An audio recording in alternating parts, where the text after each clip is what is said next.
eh, post traumatic stress disorder. Kwa hiyo huu mwezi mzima tunajifunza juu ya magonjwa mbalimbali ama jinsi gani sonona inaweza ikaonekana kwenye magonjwa mbalimbali.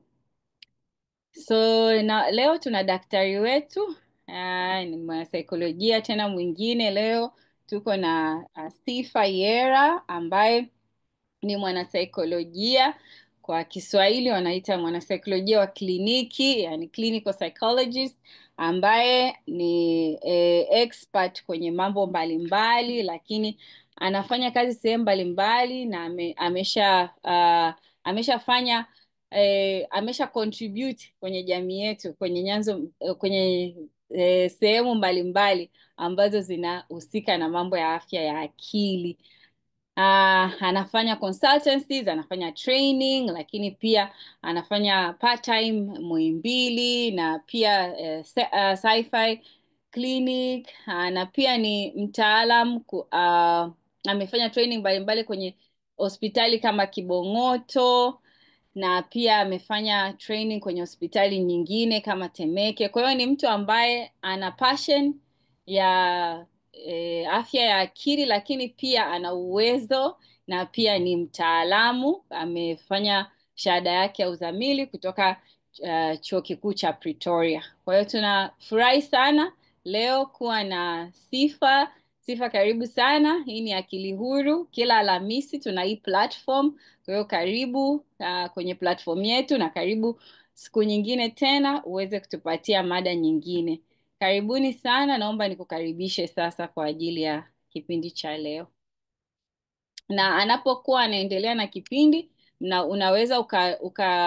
unaweza ukapost kama una swali lolote, yani kuwa huru kabisa, post kwenye chat, ama kama utaki kupost kwenye chat unaweza ukapost privately kwenye chat yangu ya Akili Huru, then mimi nitauliza muda utakapofika. Kwa hiyo kuwa huru kushare. Lakini pia leo nimesahau kutambulisha mtu mmoja. Leo tutakuwa na Dr. Sifa kama presenter wetu, lakini tutakuwa na mtu ambaye pia atatupa experience yake ya sonona baada ya uzazi, Madam Betha, ambaye pia muda ukifika tutamwalika aweze kutupa pia experience yake. Asanteni na karibuni, tusikilize, tujifunze na tuwasaidie wengine. Akili yako ni mtaji wako. Karibuni. Karibu Dr. Sifa. Asante kwa kunikaribisha. Habari ya jioni kila mmoja. I think inabidi niwashe video.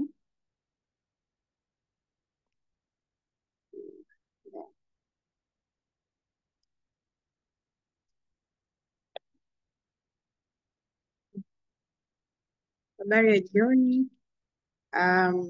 Nimejaribu kutafuta spot ambayo nitaonekana vizuri sababu it's quite dim hapa nyumbani.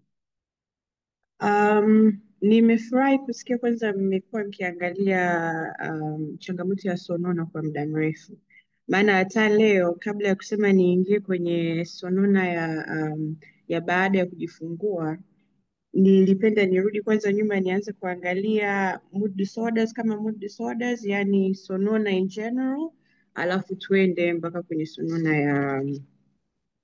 ya kipindi cha baada ya kujifungua au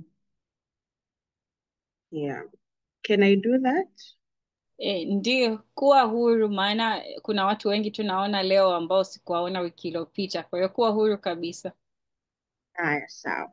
Basi nitaanza na summary fupi tu ya sonona na I'll be mixing languages. Nitakuwa nachanganya Kiswahili na Kiingereza kadri tunavyoenda, lakini kama kutakuwa na mahali hujaelewa, please feel free to lift your hand na nitajitahidi kuelekeza au kuelezea zaidi. Kwa hiyo tunapoanza kuongelea sonona, sonona tunasema tumeclassify kwenye makundi ya mood disorders. Mood disorders inamaanisha ni magonjwa ya kihisia ambayo kunakuwa na mabadiliko ndani yako, alafu sisi tunakuja kuona kama mabadiliko ya kihisia au tunakuja kuona mabadiliko ya behavior au vitendo baadaye au tabia baadaye. Kwa hiyo the main symptoms tunavyoangalia classification ya sonona, tunaangalia kwanza ni kitu gani kinachomsumbua huyu mgonjwa au huyu mtu aliyekuja kukuona siku hiyo. Kwa hiyo ndani ya wiki mbili inabidi tuwe tumeona dalili kuu ambazo ziko mbili, ambayo ya kwanza ni huzuni au kwa Kiingereza wanasema persistent sadness, na huu huzuni inabidi huo huzuni umeendelea kwa muda wa hizo wiki mbili au zaidi ya hizo wiki mbili, na pia kuwe na loss of interest ambayo ni tunasema mtu anakosa hamu ya kufanya vitu ambavyo alikuwa akipenda kufanya huko nyuma. Kwa mfano, mtu alikuwa na mazoea ya kwenda kufanya jogging, ameacha for no apparent reason. Mtu alikuwa anapenda kuchora, ameacha for no apparent reason. Mtu alikuwa anapenda kazi yake, ameiacha kazi, na hakuna sababu ya msingi inayoeleweka au watu hawaoni sababu nyingine. Kwa hiyo lazima hizo symptoms mbili zionekane kwanza, hiyo ya huzuni ya kwanza, alafu ya pili ni hiyo ya loss of interest. Then kunakuwa na symptoms nyingine tena ambazo hapo tunaangalia vitu kama mtu anakuwa hana concentration, anakuwa akiwa na excessive feelings of guilt, yani muda mwingi yeye ni anajihukumu yeye mwenyewe, au anakuwa anajiona hana thamani au amekosa thamani au watu wengine hawamthamini yeye. Anakuwa yupo hopeless, yani amekosa matumaini na the future, maisha yake mwenyewe anakuwa anaona kama vile hayana matumaini uko mbele anakoelekea, na mara nyingi hii symptom inapelekea watu kuanza kufikiria kujidhuru au kuwadhuru watu wengine, na hapa tunaongelea suicide ama suicidality, kwa mtu sasa anakuwa akianza kuwa na mawazo ya kutaka kujiua yeye mwenyewe au kumuua ndugu na kadhalika. Pia anakuwa na usingizi wake unakuwa hauko stable, yaani anaweza leo akapata usingizi akakosa usingizi kesho au siku kadhaa mfululizo, au akawa anapata usingizi lakini anabaki anashtuka katikati ya usiku, au analala akiamka anashindwa kulala tena. Kwa hiyo usingizi wake unakuwa disrupted, unakuwa hauko consistent. Tunasema kawaida mtu inabidi apate usingizi wa masaa 7 mpaka 8 kwa siku.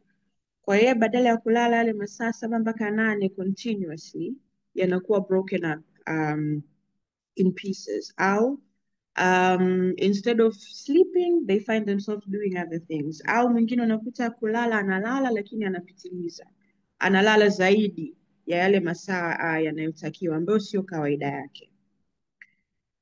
Kunakuwa pia na mabadiliko katika hamu ya kula, kwa hiyo appetite inaweza ikapungua, mtu akawa anaacha kabisa kula, yani hasikii njaa, kwa hiyo kama hasikii njaa hatakula. Na kuna wengine appetite inaongezeka, kwa hiyo appetite ikishaongezeka anakuwa anasikia njaa mara kwa mara, kwa hiyo unakuta mtu anakula mara kwa mara, na hii inaweza ikapelekea mtu akaongeza uzito au akapunguza uzito, na inatokea ndani ya muda mfupi. Kwa hiyo it can happen in a matter of hizo wiki mbili au zaidi, ndani ya mwezi mtu akawa ameongeza kilo kadhaa au amepunguza kilo kadhaa, ambayo sio kawaida. Pia tunasema mtu anakuwa na excessive tiredness au anakuwa yani muda wote tu amechoka au hana energy, hana nguvu muda wote, they look weak muda wote, hajisikii kufanya kazi muda wote, yani au anakuambia mtu nimechoka, lakini hakuna alichokifanya ndani ya hiyo siku. Au mtu muda wa kuamka anakuambia nimechoka sana muda wa kuamka, ambapo ukiwa unaamka you must feel rested, sio kwa unaamka unasikia umechoka. Kwa hiyo hizo ni baadhi ya symptoms ambazo tunaangalia, with the core ones being zile mbili nilizoziongelea huko nyuma, ile ya huzuni ya kwanza, alafu ya pili hiyo ya loss of interest, then hizi nyingine pia. Sasa treatment, kama mligusia treatment, there are basically 2 recommended treatments. Kuna hiyo ya dawa ambayo ni utapewa antidepressants, utatumia kwa muda, and that will regulate your mood, utakaa sawa. Na option ya pili ni therapy, Now, mara nyingi ukiangalia in most clinical settings tuna advise ya kuwa mtu anapotumia dawa, ili dawa zisiishie kuwa a long term solution, inabidi atumie dawa concurrently na therapy. Therapy tunaongelea psychotherapy, ambayo kuna modalities tofauti ambazo psychologists na other therapists wamefundishwa kwa ajili ya kusaidia watu kudeal na changamoto ya sonona. Kwa hiyo hapo the main big ones are CBT ambayo ni cognitive behavioral therapy na interpersonal therapy. Visababishi vikubwa ukiangalia many of them yani ni complex, sio ni kitu kimoja tu. Visababishi vya sonona unakuta ni mchanganyiko wa vitu. Kwa hiyo inaweza ikawa ni kuwa mtu ni genetically yuko predisposed kupata hiyo. Genetically hapa tunaongelea kuwa amezaliwa na what do we call it, na predisposition, yani kwenye ukoo wao kuna watu ambao walisumbuliwa na changamoto ya afya ya akili huko miaka ya nyuma, au bado wanasumbuliwa na changamoto za afya ya akili. Kwa hiyo yeye anapozaliwa anachukua genetics kutoka kwa mama yake na baba yake, some of the genes ambazo zinampelekea yeye kuwa na predisposition ya kupata ugonjwa wa afya ya akili. Now haimaanishi ya kuwa kama your parents had illness kuwa wewe pia utakuja kupata ugonjwa wa afya ya akili, lakini inamaanisha kuwa uwezekano wa wewe kuja kupata ugonjwa wa akili usipokuwa makini na usipozingatia afya yako ya akili ni mkubwa zaidi. Kuna biological, hapo kuna magonjwa mengine ambayo yanapelekea ukapata msongo au ukapata sonona, si ndio? Kwa mfano kuna wale ambao wamekuwa wakiumwa sema diabetes kwa muda mrefu, tuberculosis kwa muda mrefu, pia Kibongoto tulikuwa tunaona sana wanaishia kupata tuberculosis. Saa hizi tunaona pia kuna watu ambao wana experience kidney failures au matatizo ya figo, yani ugonjwa wote wale ambao ni long term, HIV, tunakuja kuona ya kuwa inaweza ikamsababishia mtu kupata ugonjwa pia wa sonona. Environmental, sasa hapa tunaongelea hapa ni mambo mengi. Hapa there is stress, environmental and psychological. Hapa there is stress, hapa there is interactions with other people that can bring about reactions of stress. Tunaongelea loss pia, it falls under environmental and psychological. Kufiwa, that is loss. Tunaongelea kupata mshtuko wa aina yoyote pia unaweza kusababishia sonona na kadhalika. Kwa hiyo inaweza ikawa ni kitu kimoja, inaweza ikawa ni mchanganyiko wa hivyo vyote. Kwa hiyo unaweza ukawa una genetic predisposition, ukawa pia unaumwa, ukapata pia na mshtuko, alafu ukakosa support in your environment, ikakusababishia kupata sonona. Na inaweza ikawa ni kitu kimoja tu, yani hiyo predisposition tu, ukajikuta under stress, ukajikuta umeingia kwenye sonona. Tuko pamoja mpaka hapo?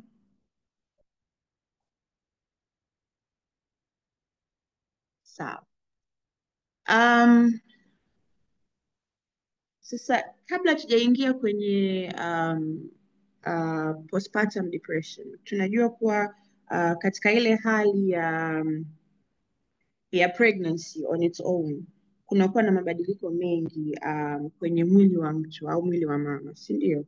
Tunajua ya kuwa the moment you're pregnant kunakuwa na a release or a surge of hormones ambazo your brain is predisposed kuachilia. Zile hormones zinabadilisha mfumo wa akili pia.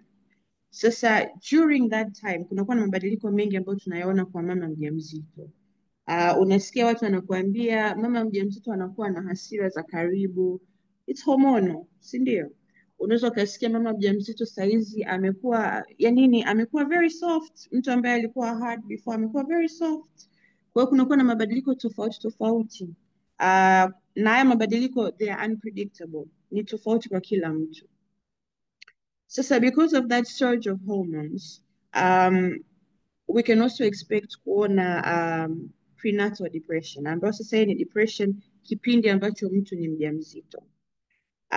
Presentation yake inakuwa similar to sonona ya kawaida, lakini hapo unakuta mtu pia anakuwa na hofu na ile mimba ambayo ameibeba, au anakuwa na hofu na siku ya delivery, yani giving birth au kuzaa. The biggest causes hapa zinakuwaga ni hormonal changes. Hapa kama una predisposition yale mabadiliko ya hormones mwilini, unakuta kabisa chances zako zinaongezeka, na mara nyingi unakuta yule ambaye amepitia sonona akiwa na ujauzito au ambaye alikuwa anasonona kabla ya ujauzito anaweza, yani chances zake za kupata sonona during ujauzito na after ujauzito, yani postpartum, unaongezeka. Ukiachana na hormonal changes na stress pia ambazo zinatokana na pregnancy, pia kuna existing mental health conditions. Mtu ambaye labda alikuwa na changamoto nyingine ya afya ya akili kipindi cha ujauzito anaweza akajikuta pia sababu ya mabadiliko yanayotokea, pressure ikawa nyingi, akajikuta pia yuko kwenye hali ya sonona. Sasa ubaya ni kuwa kuna impact hapa. Impact kubwa inakuja kuwa kwa yule mtoto ambaye bado hajazaliwa. Ukiangalia hapo, we're looking at premature birth. The risk ya premature birth inakuwa high. Kwa hiyo mtoto kuzaliwa kabla ya muda wake inakuwa high. Chances pia za mtoto kuzaliwa akiwa na uzito wa chini, hapa tunaongelea chini ya kilo 2.66, inakuwa high pia, na tunajua mtoto akizaliwa chini ya hizo kilo kunakuwa na changamoto nyingine pia za kiafya kwa yule mtoto. Tunaangalia intrauterine growth restrictions, kuwa yani makuzi ya mtoto ndani ya tumbo la mama yanakuwa hayako vizuri. Kwa hiyo mtoto anaweza akazaliwa with some parts or some organs not fully functional. Kunakuwa na developmental delays mtoto anapokuwa. Tunakuja kuona social, yani interactions za mtoto na watu wengine. Tunakuja kuona changamoto za emotional, hapo tunaona emotion regulation. Tunakuta mambo ya yani mtu anajikuta ana changamoto za kucontrol ama kudeal na emotion states zake, ama low IQ baadaye, low EQ, emotional quotient baadaye. Kunakuwa na cognitive as well as physical developmental problems. Cognitive yani changamoto za kufikiri, anaweza kawa slow kufikiri, anaweza kawa na retardation ya mind pia, na physical development yani akawa anachelewa kufikia zile milestones ambazo inabidi afikie ndani ya muda mwafaka. Kwa hiyo badala ya mtoto kuanza kutambaa anakuwa bado hajafikia muda, yani anapitiliza ule muda ambao inabidi aanze kutambaa, au anapitiliza muda yani anafikia muda ambao inabidi aanze kukaa, hakai. Anafikia muda ambao inabidi aanze kuinua kichwa, hainui kichwa. Anafikia muda ambao inabidi aanze kuongea, anashindwa kuongea. Vitu kama hivyo. Kwa hiyo tuna expect ya kuwa depression can lead to these problems. Kuna behavioral and emotional difficulties kama hyperactivity, aggression na difficulty in forming attachments. Kwa hiyo mtoto anakuwa anaona ugumu wa kuconnect na watu wengine. Na hii kuna two different schools of thought hapa. Wengine wanasema this is from the impact the mother being depressed, and as a result mtoto hakuconnect na mamake akiwa tumboni, sababu we know connection starts from when you're inside your mother's womb. Kwa hiyo if you miss out on that little bit of that initial connection za mwanzoni, hata unapokuja kuzaliwa unakuwa you lag behind kwenye zile connections. Alafu the other school of thought ni kuwa anakuwa na ile inability simply because, not because of attachment with the mother, but because they did not receive everything they needed to receive hormonally to get them to that point.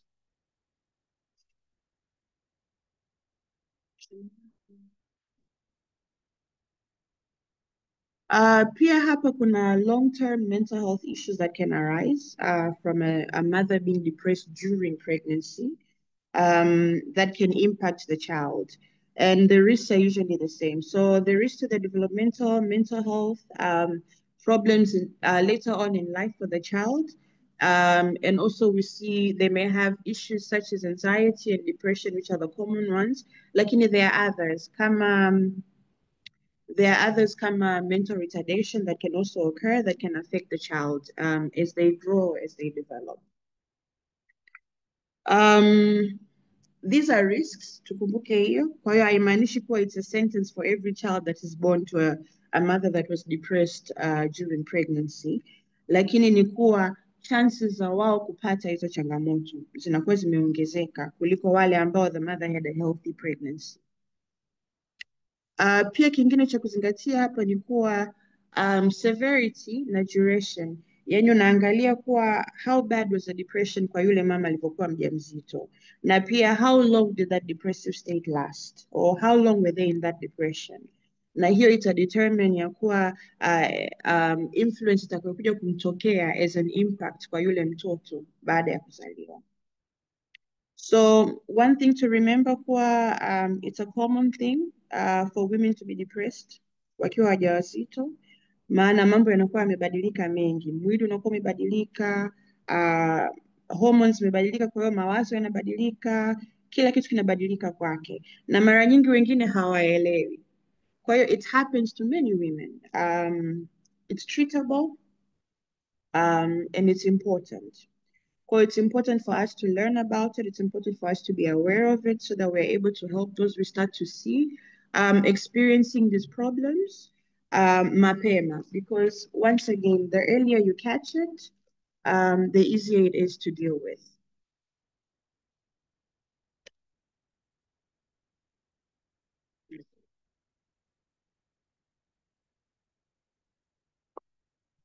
Then now postpartum depression.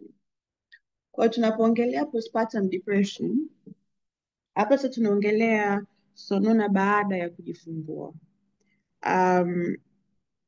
It's typically within the first week au the first months.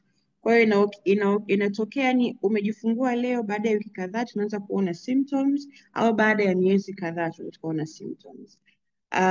Inatokea kwa mama mmoja ndani ya 7. Kwa hiyo it's quite common. Less common than the others, but it is quite common.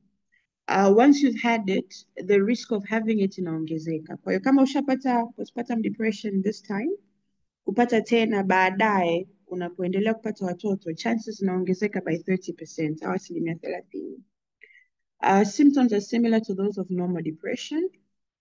Sana sana hapa tunachoona cha ziada, kunakuwa na irritability, kunakuwa na anger, guilt and shame zinakuwepo, kunakuwa na inadequacy, au unaanza kujiona wewe hufai ama you're not worthy of being the mother to the child you're with.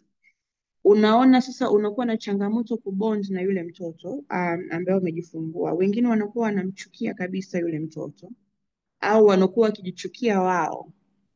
Kwa hiyo hawataki kumwona mtoto, hawataki wawe karibu na mtoto, hawataki hata wamsikie mtoto. Mwingine anakuambia mtoto anampigia makelele, au anakuwa akiwa na mawazo ya kujidhuru sasa yeye mwenyewe au kumdhuru yule mtoto. Sasa kingine ni kuwa wengi wanaopitia changamoto ya postpartum depression, they go unnoticed kwenye familia au kwenye community, kwa sababu watu hawategemei, you've gotten what, a bundle of joy. Hawategemei ya kuwa huyu mtu sasa ataanza kusononeka, si ndio? Lakini yeye anaanza kusononeka. Kwa hiyo mara nyingi kwa muda mrefu huyu mtu anakuwa kwenye ile hali ya sonona, haijulikani, mpaka kunakuwa na wengine wanajikuta wameingia kwenye hali ya psychosis pia. Tunapoongelea psychosis tunaongelea hali ya kuchanganyikiwa. Kwa hiyo kuna mwingine sasa, ukiachana tu na hizi dalili za kawaida ambazo anakuwa yuko irritable, ana hasira, hali ile ya sonona ya kawaida, guilt and shame, difficulty bonding with the child, hataki kuwa na mtoto. Kuna mwingine anaweza sasa akawa anaanza kusikia sauti zinaanza kumwambia kabisa, huyu mtoto sio wako. Kwa hiyo akawa anawaambia, huyu mtoto sio wangu, nilibadilishiwa. Watu hawamuelewi. Au akawa anasikia sauti zinamwambia mdhuru mtoto, ama mrushe mtoto, au drown the baby. I've had patients who yeye sauti zilikuwa zinamwambia in the middle of the night, wengine wakiwa wamelala, anaamka usiku saa 7 usiku, anaenda kumwogesha mtoto, anamkandamiza kwenye maji, sababu sauti zinamwambia afanye vile.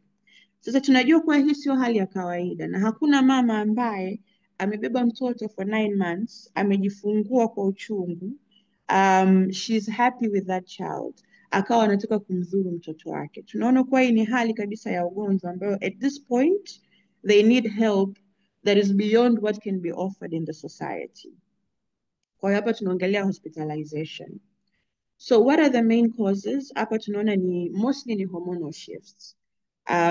Na ukiangalia mama akishajifungua kunakuwa na mabadiliko pia ambayo yanakuja mpaka mabadiliko ya kitabia kwake, kuwa muda wake wa kulala unabadilika. Kwa hiyo mara nyingi anakuwa operate under very little sleep, anakuwa amechoka muda mrefu zaidi, maana hapati muda wa kupumzika vizuri unless kama ana watu wa kumsaidia pale. Na wengi ukiangalia waliopo mjini huku it's either una dada wa kazi pale to help you, kama una dada wa kazi unapambana na hali yako. Kwa hiyo in such cases unakuta mama anakuwa stretched thin. Kwa hiyo she is stressed, amechoka, hana msaada. Husbands are there are husbands that help, lakini many of the husbands in our African context, there are certain things that they will not help with. They can play with the child, but it will only be what, maybe 5, 10 minutes, 20 minutes at most. You'll get a few hours. Lakini that is not enough for you to rest. Bado kuna kufua nguo, bado kuna kusafisha nyumba kama kawaida, bado kuna kupika kama kawaida, you still have to eat. Kwa hiyo mambo yanakuwa mengi, mtu anajikuta in a state of stress. Na wengine wanakuwa overwhelmed kabisa. Sasa all of that add kuwa hulali, upati usingizi wa kutosha. Kama umewahi kutokulala for a day because you had a deadline, unajua kabisa ile siku inayofuata unakuwa umechoka. Yani you're walking around like a zombie, you want to sleep. Sasa imagine doing that consecutively for a few months. You can tell ya kuwa huyu mtu anakuwa in a state ambayo it's challenging, it's difficult. Then kuna stress za kawaida za maisha, alafu kuna other psychological factors ambazo zinatokea. Ukija kuangalia kunakuwa pia na impact kwa yule mtoto.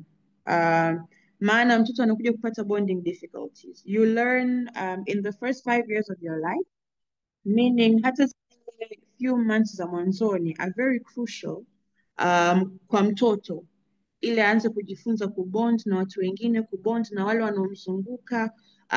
Anaanza kujifunza social cues kutoka kwa mama yake, anaanza kujifunza kuwa okay, nikilia mama anakuja. Sasa imagine mtoto analia, mama amechoka au mama is in a state where hawezi kumsaidia. What is happening to that child? Clearly they're not learning what they're supposed to learn at that time, and at some point this will come to affect them in their development baadaye. Kwa hiyo mtoto ana lag kwenye emotional, which is something you get from your parents immediately from when you're born, from before you're born actually, and it's built upon unapozaliwa na kuendelea. Na kwenye social development as well. Hii sasa inakuja kwenye interactions.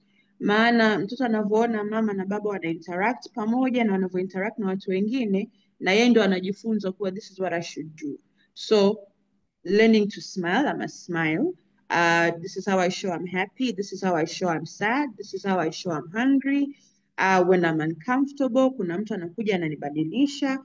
Kwa hiyo when they don't get that, they start to lack slowly in their emotional as well as their social development. Tunakuja kuona tena again developmental delays. Kwa sababu gani? Kwa sababu mtoto hapati the love that they need, hapati the cues that they need in that moment in time, hapati the necessary attention or the necessary push to push them forward in what they need to do when they need to do it. Tunakuja kuona delays in development kama especially in language. Unakuja kukuta mtoto anachelewa kuanza kuongea, badala ya kuongea, wengi wanaanza kuongea around 9-10 months, wanaanza to blabber out some words. By the time they're a year, you can have bubbling conversations. By the time they're a year and a half, you can actually hear what they're saying and start to understand them. Unakuta mtoto amefika mpaka miaka 2, 3, hajaanza hata that little bit of blubbering. You don't hear any of it. Then we start to say maybe now there's a challenge developmentally kwa yule mtoto. Kunaweza ukawa pia na cognitive delays. Maana interaction ile ya mwanzoni ambayo mtoto anapata toka kwa mama yake, yani when they are nursing, anaponyonyeshwa, mama anavyoongea naye, anavyoimba naye, that is where they are learning. Also their mind is developing, they are learning, si ndio? Tumeongelea social cues, that is all a part of your cognitive development as you grow. Sasa unakuta because they lack that, sababu the mother is struggling to attach to that child, yule mtoto anakuja kuwa na cognitive delays baadaye. Na akiwa na cognitive delays kutakuwa na social developmental delays pia, maana most of your cognition inahitajika in social engagement.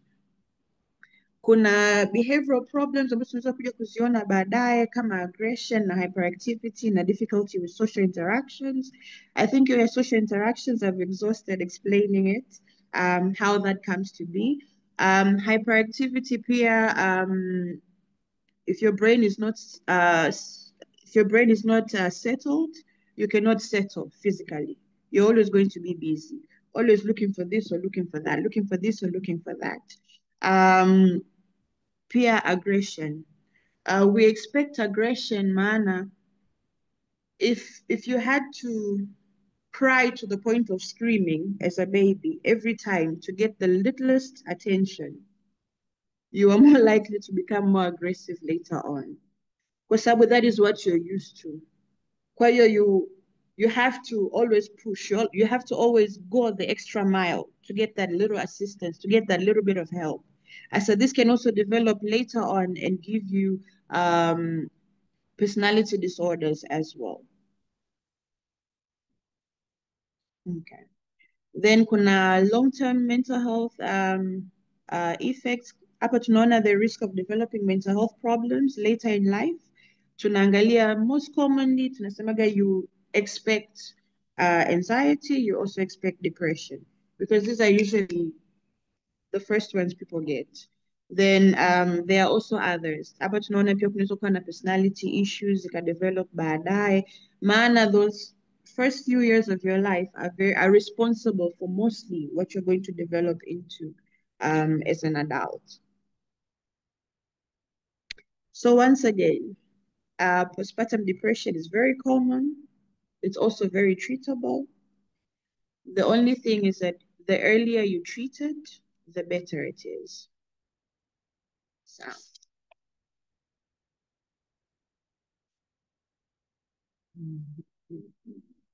Okay. I think that is it from me.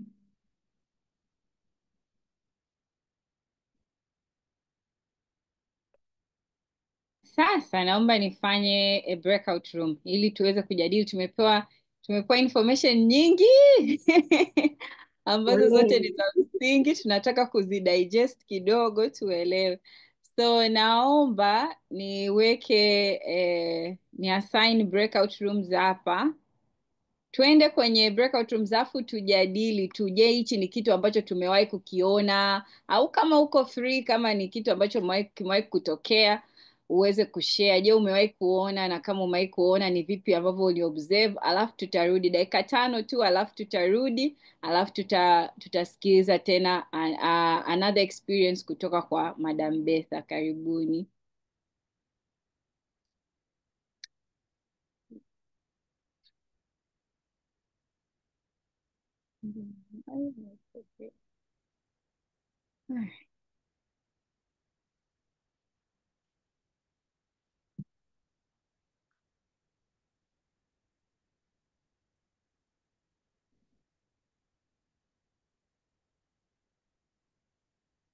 Sifa, feel free to remain, kama sio lazima uende kwenye breakout room.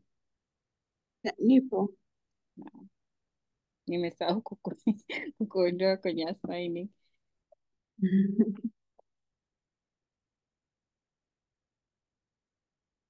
Nimeona kuna maswali pia.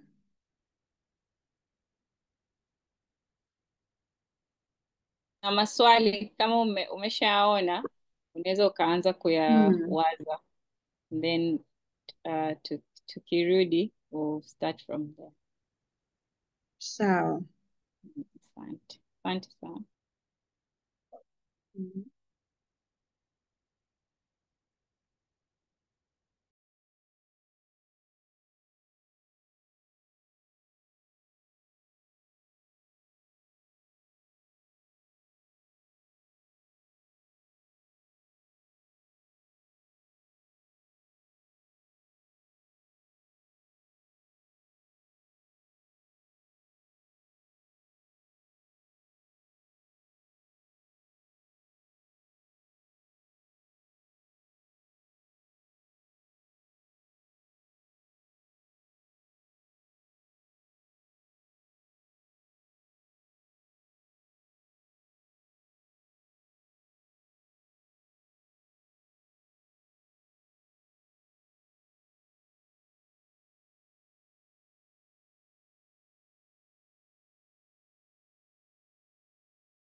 Hai, karibuni tena.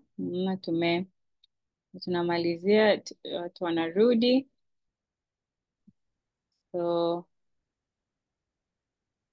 nasubiri watu wote warudi, alafu nitakaribisha watu ambao wako tayari waweze kushare walichojadili kwenye group. Alafu pia tutaendelea na Madam Beth, alafu tutaingia kwenye maswali. Kama kuna yote ambaye yuko tayari kushare kutoka kwenye groups, karibu sana. Mwenye anaweza kashare mlichojadili.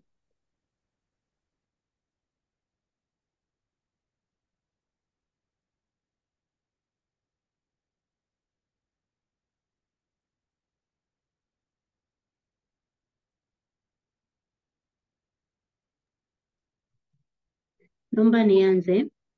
Karibu dada Upendo. Asante. Uh, uh, tulikuwa kwenye discussion room number 4 na tumepata uzoefu wa masuala haya. Mmoja ameshare kwamba kulikuwa na mtu ambaye baada ya kujifungua alimchukia sana mtoto wake, na ikapelekea muda wale wanaomzunguka wakasema huyu amepata kichaa, anamchukia mtoto wake. Kwa hiyo kwenye jamii, manake these things are real na tunaviona, na tusipopata awareness ya namna hii, maanake watu wengi huko wataendelea kuumia kwa sababu ya vitu kama hivi.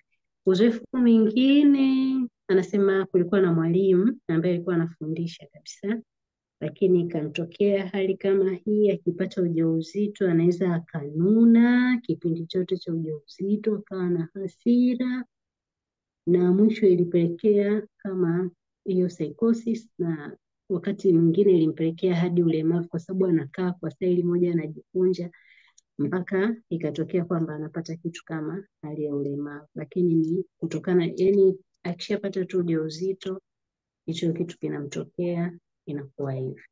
Na uzoefu mwingine ni kwamba mimi sasa nausema huu wa kwangu, nilifanikiwa kuishi kijijini wakati nikiwa mdogo sana. Kwa hiyo kulikuwa na mama mmoja ambaye wakati mimi nakuwa, yeye ndo alikuwa anatoka gerezani.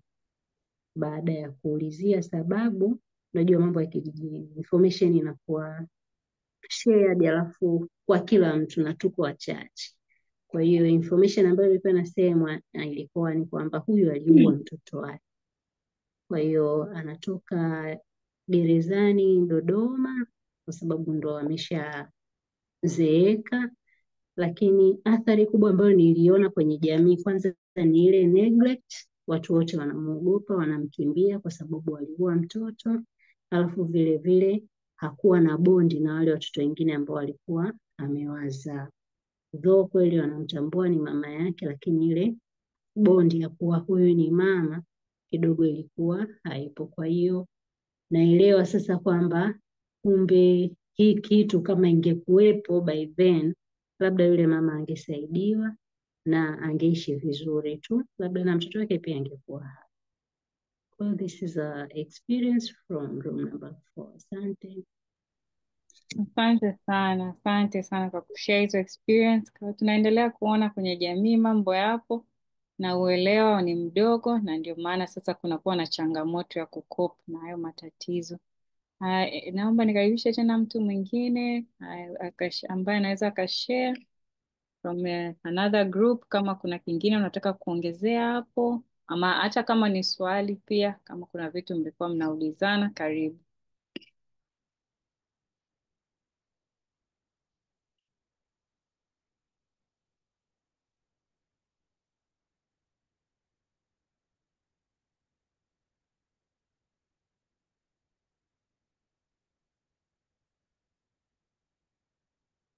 Kama kuna mkono. Okay, sawa. Basi kama amna ambaye anaweza kushare sasa hivi, naomba Madam Beth nikukaribishe just na kushare your experiences, alafu tutaenda kwenye maswali na majibu. Na kama kuna maswali mengine, tafadhali endeleeni kupost kwenye chat. Karibuni. Karibu Madam Beth. Asante sana Madam Tuse, habarini za jioni. Mimi nafurahi sana kuona kwamba elimu kuhusu postpartum depression inakuwa spread, kwa sababu ni kitu ambacho kimekuwa kikitokea kwa muda mrefu sana, lakini kimekuwa kikipuuziwa, kionekana kama kilikuwa kieleweki. Kwa hiyo watu walikuwa hawaelewi ni nini hasa kinatokea. Hata mtu mwenyewe alikuwa hajielewi ni nini hasa kinampata hadi anakuwa na hizo symptoms za postpartum depression. Lakini mimi nitaelezea my personal experience ambayo ni during pregnancy loss. Pregnancy loss tunaweza kuicategorize mara mbili, ambapo tunaweza kuiweka kwenye upande wa miscarriage na stillbirth. Tofauti yake ni kwamba miscarriage inatokea in early pregnancy, ni early pregnancy loss ambayo ni chini ya mimba kabla haijafikisha miaka 20, I mean wiki 20 za ujauzito. Ujauzito unaoharibika kabla ya wiki 20 za ujauzito, hiyo ni miscarriage. Lakini baada ya hapo wiki 20 and above inaitwa stillbirth.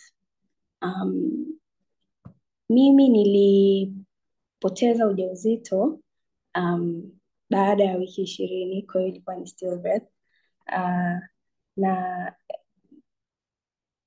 changamoto nilizopitia ni kwanza, sikufeel kitu. Kwa mara ya kwanza I didn't feel anything. Nilikuwa kama nina ganzi. I was just shocked. Nilikuwa kwenye shock kiasi kwamba nilikuwa sisikii huzuni, sisikii furaha, sisikii kuchanganyikiwa, yani nilikuwa tu sawa, nilikuwa tu nilikuwa kama nina ganzi. Lakini baada ya muda, baada ya kutoka hospitali na kurudi nyumbani, kidogo kidogo nikaanza kusikia, ikaanza kunihit kwamba kweli imetokea, kweli nimejifungua mtoto ambaye amefariki na mambo kama hayo. Kucope na hiyo reality ilikuwa ngumu kidogo. Nikawa napata feelings of guilt, I'm self-blaming, najilaumu mwenyewe, nina hasira, nakaa nikijiuliza what could I have done better, nakaa naanza kufikiria nyuma kwamba nilivyojisikia hivi ningeenda hospitali, nilivyofanya hivi ningefanya hivi. Nilikuwa sijipi grace kabisa, yani nilikuwa ninajaribu kutafuta kosa langu lilikuwa ni lipi hadi kikatokea kilichotokea. Lakini kitu kingine nilicho experience ni insomnia. Nilikuwa silali. Niliweza kulala nilipokuwa hospitali. Niliporudi nyumbani sikuweza kulala. Nilikuwa napitisha many nights sijalala, yani sijafunga jicho kuanzia usiku mpaka jua linawaka asubuhi. Sijalala. Nimekuwa macho na sitalala mchana, na usiku unaofuata tena sitalala. Na sisikii kuchoka, ni kwamba tu ninataka kuwa peke yangu, ninataka kuwa ndani, sitaki kutoka, kwa sababu nikitoka nakutana na ndugu, nakutana na watu tunaoishi nao nyumba moja, wananiongelesha, wengine wananiambia pole, wengine yani nilikuwa nataka kuwa tu ndani peke yangu, lakini pia hata huko ndani nipo. Ninafikiria sana na kujilaumu, lakini usingizi nilikuwa sipati. Lakini pia nilikuwa ninalia sana, kikaa kidogo ninalia, kitu kidogo tu kitokea cha kunikumbusha nalia. Yani nilikuwa ninalia karibia kila saa. Nilikuwa kila nafasi ninayopata ya kuwa peke yangu ninalia, kwa sababu najua nikilia nikiwa na watu watanibembeleza na kuanza kuniambia sio vizuri, unajiumiza. Kwa hiyo nilikuwa ninatafuta, nikipata tu nafasi ya kuwa peke yangu ninalia. Niko bafuni ninaoga, najua niko peke yangu ninalia. Kwa hiyo nilikuwa ninalia mno. Lakini kuna vitu ambavyo vimenisaidia, kwa sababu ilianza kunionyesha kwamba ninaelekea kupata postpartum depression. Kwa hiyo vitu ambavyo vilinisaidia, kwanza nilikuwa na msaada kutoka kwa mume wangu, ambaye namshukuru sana, pamoja na ndugu zangu wengine waliokuwa wananizunguka hapo nyumbani. Nilikuwa na nafasi ya kuprocess kila kilichotokea. nilikuwa na nafasi ya kureflect kwa kilichotokea. Sikuwa busy na kitu chochote. I had so much time in my hands kiasi kwamba nilipata muda wa kuprocess kwa kweli. Sikuwa na shughuli yoyote ninayoifanya. I was taken care of. Kwa hiyo ilikuwa rahisi kwangu kuprocess na kutokuwa stressed na shughuli nyingine yoyote. I just had me to think about. Lakini pia nilikuwa naongea na watu ambao walikuwa tayari kusikiliza tu bila kudogosha my experience au kutry dismiss my experience. Niliongea na watu ambao wamepitia pregnancy loss, niliongea na watu ambao hawajapitia pregnancy loss.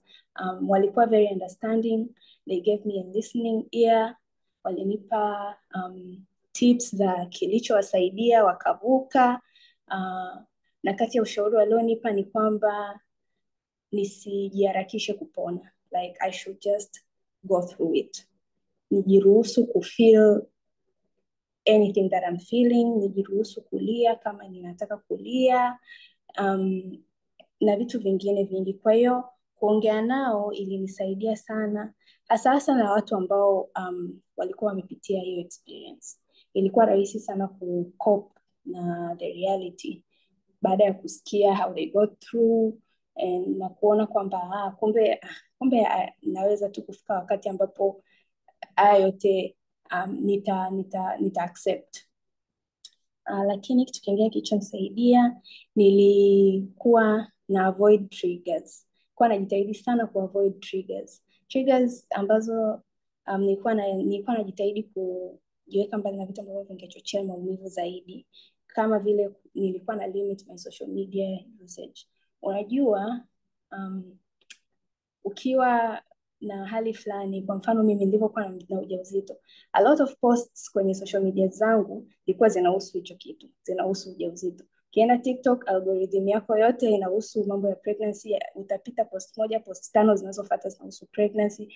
Instagram hivyo hivyo. Kwa hiyo nilijiweka mbali na hizo platforms kwa sababu kila nilikuwa nikiingia hawajui kwamba nimepata pregnancy loss. Kwa hiyo posts zilikuwa zinaendelea kuja, kila nikiingia zinakuja, ndio ninachokiona. So nilijilimit kuingia kwenye mitandao ya kijamii ili kuipa muda hiyo algorithm iweze kuondoka. Na pia hata nilipokuwa nikiingia ilikuwa na scroll past hizo post haraka sana. Yaani like tena, siangalii tena ili kuonyesha kwamba siziangalii tena. Kwa baada ya muda pia algorithm ya social media ilibadilika, lakini pia nilikuwa nimejiahidi kwamba katika hicho kipindi kama itatokea kuna mtu atakuwa na baby shower au atajifungua au atakuwa na gender reveal party, sitaenda kumsalimia. Sio kwamba nina ambita, lakini tu that would have been triggering for me. Hiyo najua ni kitu ambacho kingechochea maumivu kwangu. Kwa hiyo nilikuwa nimejiahidi kwamba watanielewa tu, sitaweza kutokea. But lucky enough hakuna ambaye ilitokea. Kitu kingine kilichonisaidia ni kwamba I honored the loss. Nilichukua muda ku honor the loss, ambao ni moja ya ushauri niliopewa na mtu ambaye alikuwa amepitia changamoto hiyo pia. How did I do it? Nilifanya kwa create a memory box ambayo nilitunza vitu ambavyo nilikuwa ninaona kama vina connect mimi na mtoto wangu niliyempoteza. Vitu kama kadi ya kliniki, mafuta niliyokuwa ninapaka, maternity dress ambayo nilikuwa naipenda zaidi, nilivitunza kwenye box moja kwa sababu supplements nilizokuwa natumia kwenye ujauzito pia niliziweka. Kwa hiyo by having that box ilinifanya nione bado nina kitu ambacho nilikuwa nina share na huyo mtoto, sio kwamba amepotea kabisa.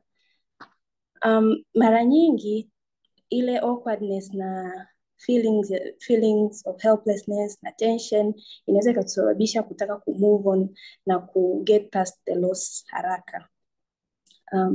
Lakini hiyo kweli ukiangalia inakuwa sio healing. ni muhimu kujua kwamba finding closure haimaanishi moving on na kusahau your pregnancy, bali inaweza kumaanisha coming to a place of acceptance and peace, ambayo nafikiri hilo ndo natakiwa liwe lengo la healing, sio kusahau ulichopitia, bali ni kufikia hatua ya kukubali na kuwa sehemu ambayo you have peace. Lakini the last thing nataka kuongelea ni kuhusu the role of loved ones katika kipindi cha mtu anapokuwa anapitia postpartum depression, hasa kwenye pregnancy loss.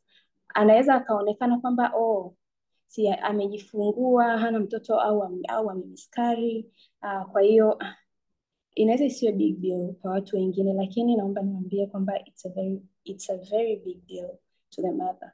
Ni kitu ambacho kinaumiza sana, kinaweza kuumiza at the point of death hata. Kwa hiyo kitu ambacho familia na marafiki wanaweza kufanya ni kuwa very supportive of the person katika kipindi hiki. They have to be there and be present. Nikisema hivyo namaanisha kwamba wanaweza kuwa relieve of any duties ambazo wanaweza kutake over, kwa mfano kufanya usafi wa nyumba, kuandaa chakula, wanaweza wakamsaidia shughuli ambazo wanaweza kumsaidia za kumjali, ili asiwe na a lot to do, but awe na muda wa kutosha wa kuprocess. Mtu anapokuwa amejifungua na amepoteza mtoto, anaweza akaonekana kwamba hahitaji msaada kwa sababu anahitaji msaada nini? Ana mtoto anayemsumbua, kwa hiyo anaweza tu akanyanyuka na kuendelea na shughuli zake, lakini sio hivyo. Hawa watu pia bado wanahitaji muda wa kuprocess what they just went through, kwa sababu hormonal changes ni the same na mtu ambaye amejifungua akapata mtoto. Kwa hiyo wengine maziwa yanatoka, yani it's just the same. Tofauti tu ni kwamba yeye anakuwa hana mtoto. Lakini pia kuwa present. Unapokuwa hapo kusaidia, ni vyema pia ukawa observer mzuri wa mwenendo wa huyo mama, ili iwe rahisi kucapture hali za hatari, kama anakuwa suicidal au anaweza kujiumiza, anaweza self harm. Kwa hiyo kuwepo sio kuwepo tu kwamba uko hapo anajua uko hapo ndani ya nyumba, bali just be observant. Sio kwamba umzingire kila saa, lakini unaweza ukagundua hali inapokuwa mbaya zaidi, kama mtu anakuwa kama tulivyoelezewa mwanzoni na presenter aliyepita, kwamba hali hii inapokuwa inazidi wiki 2 bado mtu hamna hata sign ya kupona, hana hata sign ya, bado yeye ana feel hopeless, bado analia, bado anafanya, yani wiki 2 zimepita hata zaidi, yeye bado tu yuko vibaya, huyo ni mtu ambaye anahitaji msaada wa professional zaidi. Lakini pia kitu kingine ambacho familia na marafiki, ndugu jamaa wanaweza kufanya kwa mtu kama huyu ni keep their comforting words short and sweet. Hapa ndipo wengi tunapofanya kwa nia njema, lakini ujumbe haufiki kama tunavyotarajia ufike. Tunaposema maneno kama haikuwa riziki, usijali, utajaribu tena, utapata mwingine, bado mdogo, bora wetu ni mzima, ujafa, mshukuru Mungu, au maneno unayasema kwa wema kabisa ukiwa na lengo la kumfariji mama aliyepoteza, lakini ninaweza kuhakikishia kwamba hayafariji hata kidogo, bali yanaumiza sana, kwa sababu hicho sio kipindi cha anataka kusikia bora yeye hajafa, kwa sababu angeweza kubadilishana nafasi na mtoto wake, huenda angebadilishana nafasi na mtoto wake. Kwa hiyo maneno yetu ya faraja, tuwe mindful, tujaribu kuyafanya tu yawe mafupi na ya kutia moyo. Tunaweza kusema maneno kama pole sana, unaweza kusema Mungu akawe faraja yako, unaweza kusema ninakuombea, lakini mambo ya kusema huyo wa kwako Mungu atakupa mwingine, usijali huyo wa kwako atakuja, Mungu amekuepusha sijui na nini na nini, by the time yanaweza yasiwe maneno ambayo unafikiri unayasema kwa unayemwambia.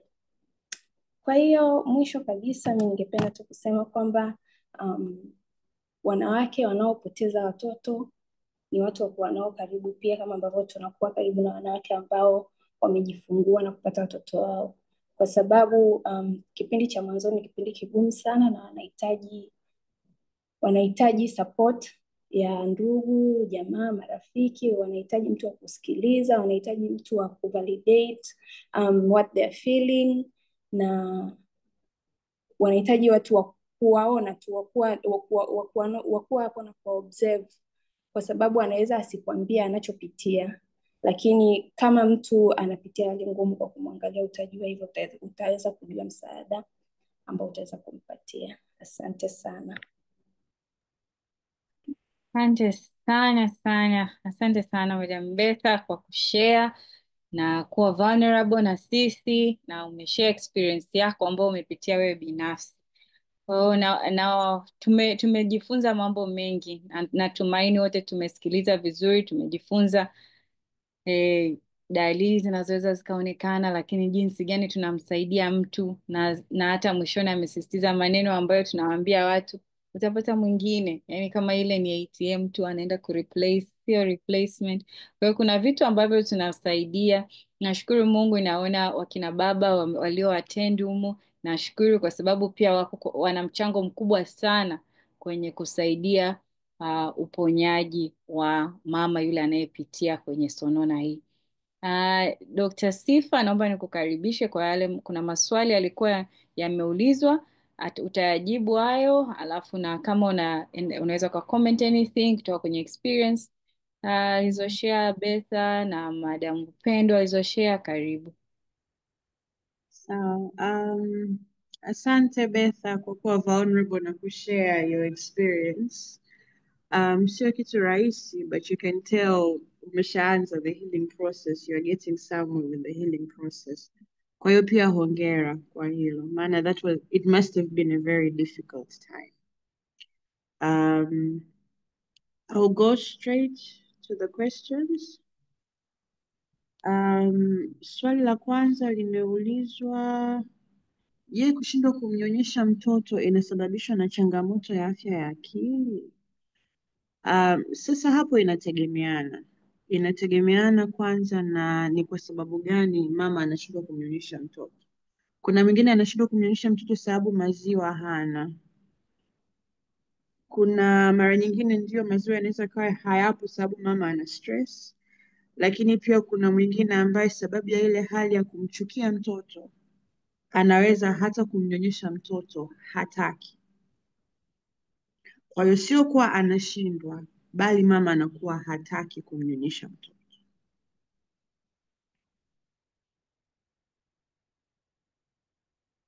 Hiyo ni moja.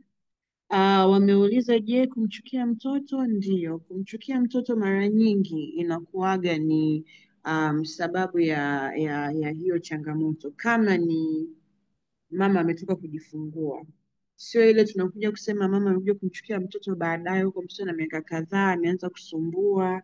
Hiyo inatokea, lakini ile ya mwanzoni kama tulivyoongea pale, baada ya wiki kadhaa baada ya kujifungua au miezi kadhaa, mama anaweza akajikuta akiwa anamchukia kabisa mtoto. Kama nilivyoongea wakati na present, anaweza kawa anamchukia mtoto, hataki kumwona, hataki kumnyonyesha. Anaweza akawa ana mipango ya kumdhuru mtoto. Anaweza akawa akimwangalia mtoto anaona kitu cha tofauti kabisa. Kwa mfano kama nitoe example, kuna mwingine ambaye aliwahi kuja wakati nipo Muhimbili, alileta mtoto pale hospitali, aliletwa yeye na mtoto hospitali, mtoto akiwa amekwanguliwa jicho moja. Kuja kukaa na mama kuuliza ni kwa sababu gani hiyo hali imetokea, mama anakuambia ilikuwa kila akiangalia jicho la mtoto kuna kitu anaona ambacho sio kitu cha kawaida. Kwa hiyo unaweza kukuta yani ni ile hali sasa ya ugonjwa imefikia point ya psychosis, mama anaanza kuona vitu ambavyo havipo, au anasikia sauti kama yule nilikuwa naongelea, kuwa anaambiwa na hiyo sauti kuwa amkandamize mtoto kwenye maji. Hali kama hizo, so kumchukia mtoto in that sense inaweza ikatokea. Swali jingine ni je, mtoto anaweza kuzaliwa zezeta au tahira au emotionless au kuchanganyikiwa kiakili? Nilivyokuwa nina present niliongelea ya kuwa kuna uwezekano wa mtoto kuwa na slow development ya kwenye emotions, lakini sio kuwa atazaliwa emotionless kabisa. Au labda ningeuliza alivyosema emotionless alikuwa na maana gani ili nielewe vizuri, na anavyosema zezeta au tahira, are they referring to mental retardation au nini? Hefsiba aliuliza swali. Yeah, Stiba, kama unaweza simuoni, sijui kama ametoka, lakini kama Stiba upo, naomba tusaidie nani swali. Lakini wakati tunaendelea kumsubiri kama yupo, kama hayupo, kama kuna swali jingine lolote, naomba nikaribishe swali, maana huu ndio uwanja wenyewe wa kujifunza, lakini kwa ajili tuko kwenye darasa la kujifunza, Hefsiba, tumeacha kutumia maneno kama tahira na zezeta, tunasema tu magonjwa ya afya ya akili au changamoto ya afya ya akili, ili tuweze kuondoa sasa ile stigma inayoanzia kwenye maneno. Kwa hiyo maneno ni muhimu sana. Kama upo naomba nikukaribishe, lakini kama kuna mwingine mwenye swali tafadhali just unmute, hata sio lazima unyooshe mkono, unmute tu na uongee kama una swali au una nyongeza yoyote. Tuna kama dakika 13 tutakuwa tunamaliza. Karibu. Nilikuwa na swali. Karibu. Asante sana kwa presenters wote na nimejifunza mengi.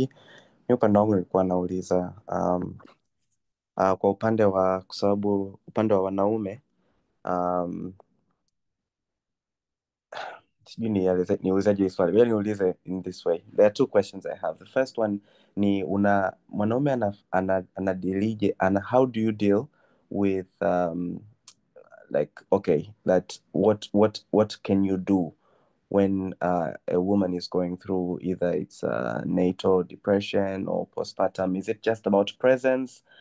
Kuna kiwango ambacho kinafika ambacho unasema okay, hapa nahitaji a third party intervention, au is it just about your presence na kumsikiliza kile ambacho mwenzako labda ni ndugu yako au rafiki yako anakipitia?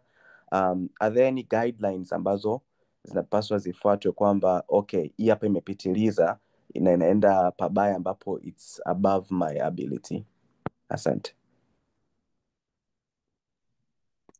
Dr. Sifa, karibu. Good question.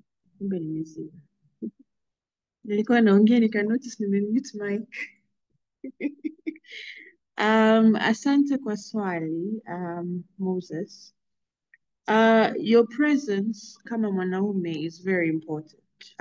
Sababu your presence as well as your support is very important. Maana kama tulivyorudi nyuma kwenye symptoms tumeongelea kuwa ama causes, tumerudi nyuma tukasema kwenye postpartum tunaona ya kuwa kuna ile burden ya kuwa kumekuwa na mabadiliko, mama hapati muda wa kutosha wa kupumzika, mama hapati muda wa kulala, mama anapata stress, ratiba zake zimebadilika. Kwa hiyo presence and support in that time is important. Lakini we also understand, I know in other countries, fathers wanapata a break from work for 3 months ili waweze kumsaidia mke wao. Kwa Tanzania sijui kama tunayo hiyo break ya after your wife has given birth you can take a break, we bado unaendelea kulipwa and you can do that. Kwa hiyo wenzetu wako mbele wameshaona ya kuwa there is that need, kuwa in that time yule mama anakuwa kwenye changamoto, kwa hiyo she needs that help. Kwa hiyo if you can't be there in that time, Also, finding her adequate support, meaning people who are going to be able to help her akiwa kwenye ile condition, is also something that that's within your power, within your ability to do. Cynthia, so people that you trust, people that she trusts. Because many times introducing a stranger kwa mtu ambaye already yupo kwenye postpartum depression could lead to psychotic breaks. We don't need that. So if we can at most involve people that we know, people that care for both of you, then you know that your wife is safe. That is something that you could do to help. Sasa kwenye prenatal, hata postpartum pia tumeongea kuwa the best is when you start to see changes in your partner, to encourage your partner that maybe we need to go and seek out help is also something that is within your ability to do. Now, I would say when you start to see maybe she's overly exhausted and she doesn't want help, ama you start to notice anaanza kuto kutaka kukaa na mtoto, ama she's frustrated too much when she's with the child, then those are times that you may think, maybe she doesn't want to talk to me. Let me find somebody that she can talk to. Either find a therapist or a psychiatrist or a counselor, and they can start to help them out with those little bit of things. Or if those are not available, sabu najua, counselors, psychologists, psychiatrists, tupo wachache sana nchini. We're not enough to meet the demand, the population of over 65 million people. Kwa hiyo, there is always somebody within the family that somebody is comfortable to talk to about anything. For most girls, it's their mom or a sister or a cousin. You could invite that person over to try and maybe assist where possible. So in a time like that, connection is very important, especially for the one that is ailing at the time. So those are things that you could do as a partner, and lessening her burden, helping her when you can. Because if I have to be honest, as a woman that has given birth, and I had postpartum blues, not necessarily full depressive episode, I needed my husband at that time. I needed him to carry the baby. So there are times when we just want you to carry the baby. We don't want anybody else. Just carry that baby. Give me that 2 hours that I need to nap. And then when I snap out of it, I'll be okay. I'll be ready to carry on and keep carrying the burden for all of us. So help wherever you can.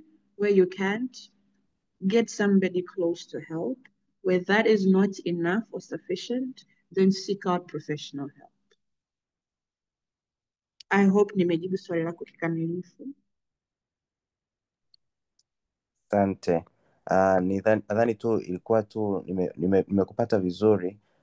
What I wanted to just clarify ni pale ambapo like okay, mtu anahitaji rest and like you feel like okay, like the rest I'm giving them is still not enough. Labda tuseme kwamba unamsaidia lakini bado unaona kwamba they are still being overwhelmed. Hapo ndipo ambapo sasa ni is there any indicators ambazo zinakuambia kwamba okay, this is probably I should seek out for external help, out to it's very subjective ambapo whenever you see things are getting out of hand, labda seek that external help?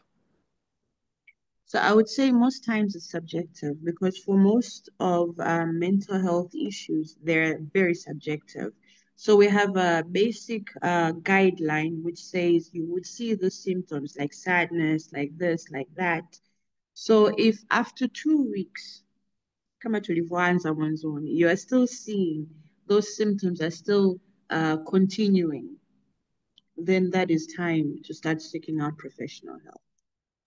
Okay, thank you.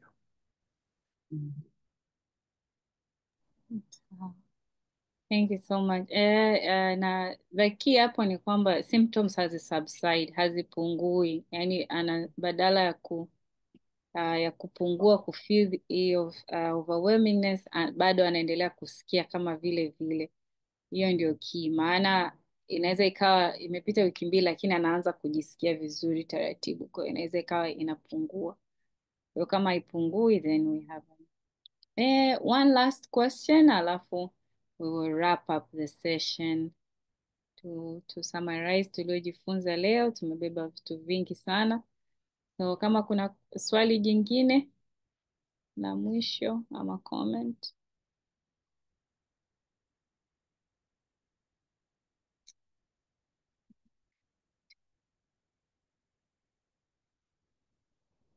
Okay. Basi naomba ni washukuru. Leo tumejifunza juu ya sonona. Tulikuwa introduction ya sonona, lakini tukajifunza sonona baada ya uzazi, na tumeangalia vitu mbalimbali ambavyo vinasababisha, na cha msingi tumeambiwa zile dalili zinazoonekana zisiwe za muda mfupi, lakini ziwe za muda endelevu, na zikiwa endelevu basi unajua kwamba kuna changamoto. Na kwa mara nyingi tunaweza tukasaidiana sisi kwenye jamii. Wakina baba mna sehemu kubwa sana ya kusaidia wakina mama kwa kuwasaidia wao kuweza kupata comfortability ile ya kuona kwamba ana msaada.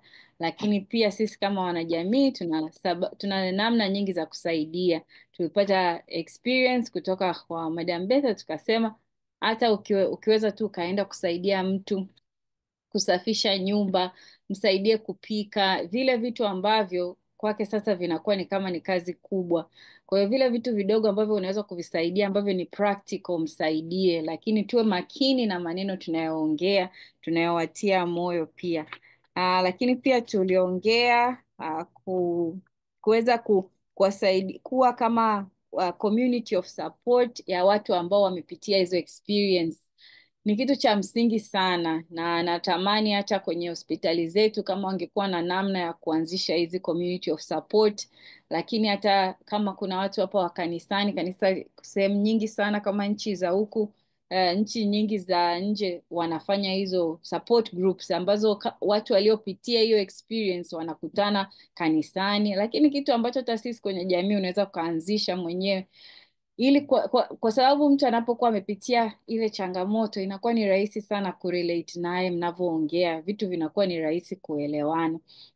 Kwa hiyo hapo kuna kitu ambacho tunaweza tukafanya sisi kama wanajamii. Lakini kitu kingine, kama wewe unapitia, jitahidi pia kuepuka vichochezi vitakavyokupeleka kwenye ile namna. Na vichochezi kila mtu kichochezi kwake ni tofauti. Kuna mwingine hana shida kabisa kuwa around watoto, lakini wengine tunapataga changamoto sana kuwa around watoto. Kwa hiyo kila mtu ana namna yake ambaye anapitia, na kuna wengine ikifika, kwa mfano kama ni mtu ambaye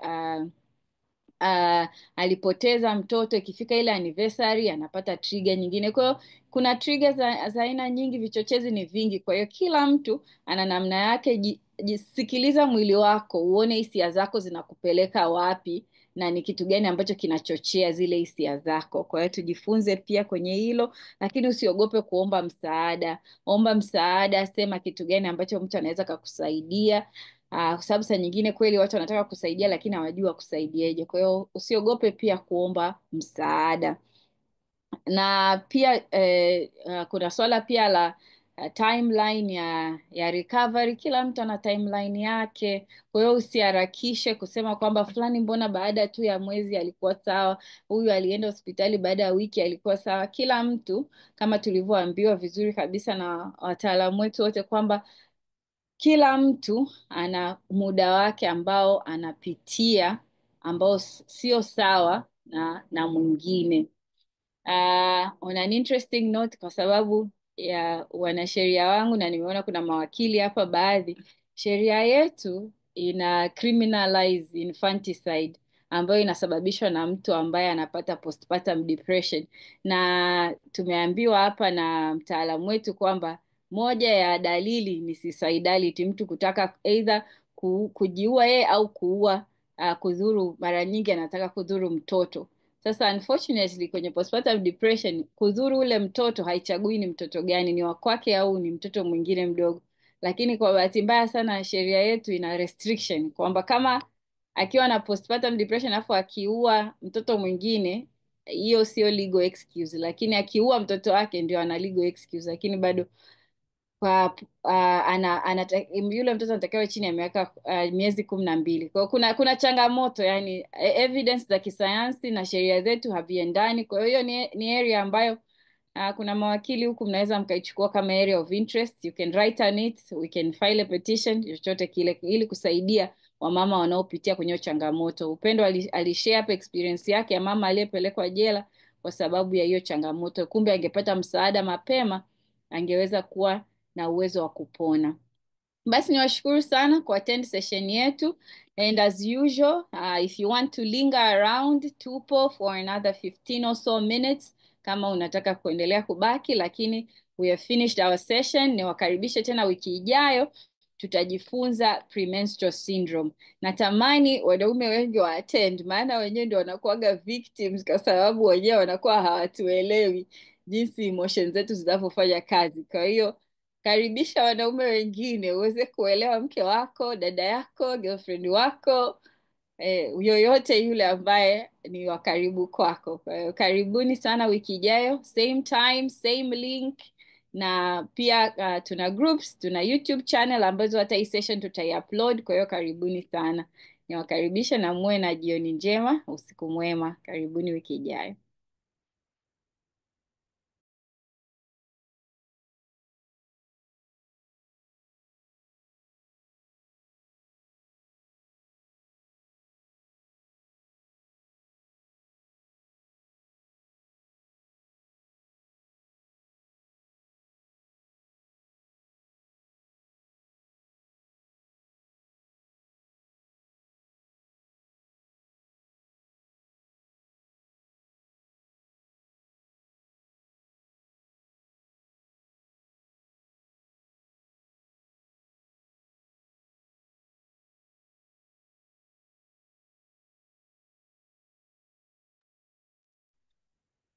Nisahau kusema paternity leave. Paternity leave kisheria ni siku 7 kweli, lakini kuna kampuni ambazo zimeextend mpaka siku 14. Baada ya hapo, mother you are on your own my friend.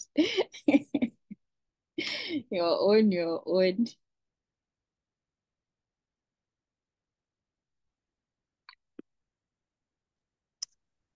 Okay, thank you. Have a nice time. Thank you Martha, karibu. Asante sana. Bye bye. Bye. Asante sana, jioni njema. Asante Upendo, karibu.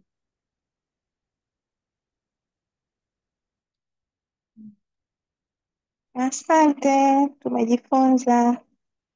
Nashukuru kwa kujifunza. Tuwafundishe na wengine na tuwasapoti wengine. Lakini nina kitu sijui ni swali, lakini naliogopa kuliuliza. Uliza tu, hapa ndo tuko darasa huru. Hapa hapana Okay. formality. Karibu. Sasa unatofautishaje kwamba mtu anakuwa ana postpartum depression au ana lack of accountability, kwa maana ya kwamba kuna watu ambao anaweza akawa amepata mtoto kwa uzuri, lakini sasa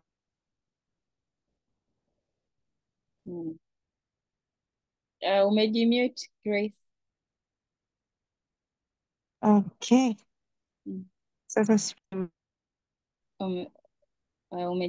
Umeuliza kama ni postpartum depression ama ana lack accountability, afu ulikuwa sasa unaelezea.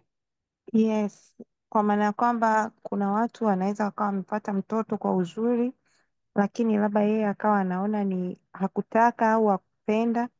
Sasa anaanza kumavoid mtoto akiamini kwamba ana support system nzuri.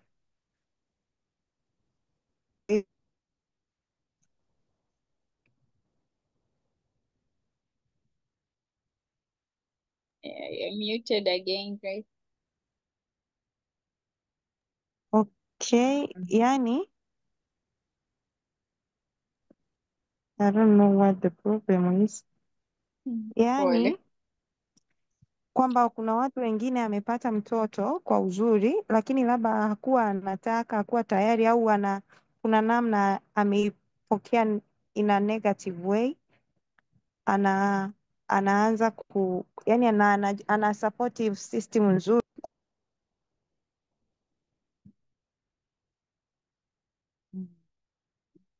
Hii naona inajimute na mute na kurudi. Labda akimute, si una uwezo wa kumunmute.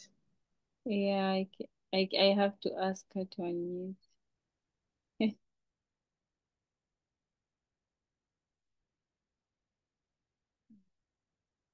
I think lakini Sifa, kama utakuwa umeelewa kidogo swali lake, nadhani. Alikuwa anaulizia the difference between a lack of accountability and postpartum depression. Sasa kama tunakumbuka tulivyoongea kwenye depression, lazima kuwe na symptoms zile tulizoziongelea, and the core ones lazima tutaona kuna sadness na kuna ile loss of interest. Tunakumbuka hizo mbili. Kwa hiyo lazima tuone huzuni na lazima tuone hayo mabadiliko mengine, alafu bado kuna hizo symptoms nyingine. Kwa hiyo kama ni mtu anachukia tu mtoto lakini we are not seeing any of the other symptoms, then we may need to sit down with them ama send them to a professional so that we assess what is the problem. Sababu inaweza ikawa sio postpartum depression, lakini anaweza akawa na changamoto nyingine, si ndio? Lakini pia mara nyingi, because most of our society sijui niseme hatuna au bado hatujafikiwa na the knowledge ya many of these mental health struggles that people have. Mara nyingi unakuta watu wanasema wakiona mabadiliko ya tabia, ambayo sisi kama wanasaikolojia tukiona mabadiliko ya tabia tunaanza kuassess on the scope what could be the problem. Ila unakuta, yani kwa mfano, nitoe mfano mdogo tu wa mtoto. Watoto wengi wenye ADHD wanapigwa mno na wazazi wao na shuleni, na kwa sababu watu hawana uelewa wa kuwa hii ni ADHD, wanakuambia mtoto siku hizi hatulii shuleni, wanamchapa, na akija nyumbani of course hajafanya vizuri sababu hajatulia shuleni, hajasikia kitu, anachapwa tena, si ndio? Kwa hiyo unaweza kukuta hata katika hiyo hali ya kusema kuwa anaonekana kama vile hana interest na mtoto, yani hataki kuwa responsible na mtoto, lakini kumbe mwenzenu ana changamoto nyingine anazipitia. Kumbe mwenzenu ana changamoto nyingine anazipitia. Kwa hiyo I would say before we come to a conclusion, we should first exhaust all the possible avenues. How do we do that? Kama familia mnaona huyu sasa hatumuelewi, labda tumpeleke akaangaliwe na mtu ambaye anaweza akamsikiliza akamuelewa. Maana anaweza akawa anapitia ya kwake ambayo sisi hatuna ujuzi nayo kama wanafamilia, lakini akienda mahali anaweza akasaidika. Well, I would say in a situation like that, ni Grace aliyekuwa anatoa hiyo example. Yes. In a situation like that, Grace, mimi ningesema advise the family wampeleke akaonwe either na psychiatrist au daktari wa kawaida au akaonwe na psychologist, waangalie kama kuna kitu kingine. Kama hakuna kitu kingine, then we take the family route ya kukaa naye chini na kumuelezea. Maana kama she was not ready, is it because of her age? Yes. Sababu if she's young, then chances are she does not even know how to be responsible for a child. So she can't be accountable. If she's too young, hapa we're talking mtu ambaye alikuwa hajapewa so you know how unapofikia a certain age unaweza kufundishwa, unafunzwa what to expect, how to do it. Kama alikuwa hajafikia that age, then that may be what she needs. So I would say first let's exhaust to make sure there is no actual mental health problem. If there isn't, then we take the route ya kukaa naye chini na kumfundisha what is expected of her. Sababu for somebody that is in their teen years, bado damu iko moto, she wants to do the things that other teenagers are doing, si ndio? Kwa hiyo it may simply be just sitting her down and giving her that education inaweza ikamsaidia so that she's better able to do or play her role in her child's life. Yeah. Yani, you can imagine being a first time mother, hata tu kwa mtu Of ambaye una course. miaka imeenda bado it's Mm. overwhelmed. It So the is. younger you are, and then kuna factor nyingine, maybe labda mimba isiyotarajiwa, single motherhood, wengine ni amepata mtoto wakati mbaya financially. Kwa hiyo it comes with a lot of things, and not all of them would be postpartum, lakini it comes with a lot of mental health challenges kama alivyosema Dr. Sifa. So it's important kuto ignore na kuconclude quickly kwamba, I mean, she's just not taking responsibility. Sometimes it's important to kind of sit down with that person alafu mwelewane.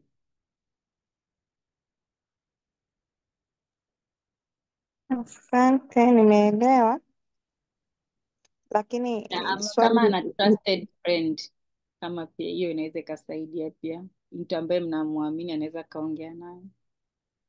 ni swali nimeuliza kwa sababu imekuwa repeated pattern kwa the same person, Mm. imekuwa repeated pattern kwa the same person. Amekuwa mkubwa sasa, kweli the first time alikuwa mdogo, lakini sasa kwa sababu ameshaona, mpaka imenifanya nijiulize, ameshaona kwamba hawezi mtoto akaachwa hata akiwa anamuignore, hata amekuwa mkubwa kabisa, na watoto wengine bado anakuwa anawaignore kwa sababu anajua kuna support system nzuri. Mm. Sasa sijajua kama bado inakuwa ni, I don't know, ni swali sasa, kwa sababu nimekaa sababu zingine nyingi, lakini sasa imekuwa continuously inakuwa hivyo. Mhm. Sasa kama Mm. hiyo kama it's been continuous, na it's seeming to be a pattern that she's taking advantage. Sasa hiyo it would be a different issue. Huyo ni mtu wa kusema aje akae na mtu waongee, aelimishwe. Labda na assessment ifanyike pia, maana manipulative behavior pia is typical of some personality disorders. Yes, very Kwa true. hiyo I would say afanyiwe assessment if there is a need for that. Maybe there could be a problem that we've been ignoring all this time. Tunasema ndio tabia yake sasa, she's taking advantage of us, kumbe there is a deeper problem. So I would still say, has she been assessed before? Pardon? Hajawa assessed. Maybe we do that and we see what the problem could be. Mm. Mm. Yeah, I And agree. is she having these children with the same partner au ni watu tofauti? Ni watu tofauti. Sasa hapo we may Last, have an actual last problem. 3, the same partner. The second one, the first one, different partners. Kwa na jumla Sasa ya watoto watano. there may be a problem hapo. Ukishaona patterns za aina hiyo, not to judge, but Yes. ukishaanza kuona certain patterns, they do raise a bit of an alarm or concern.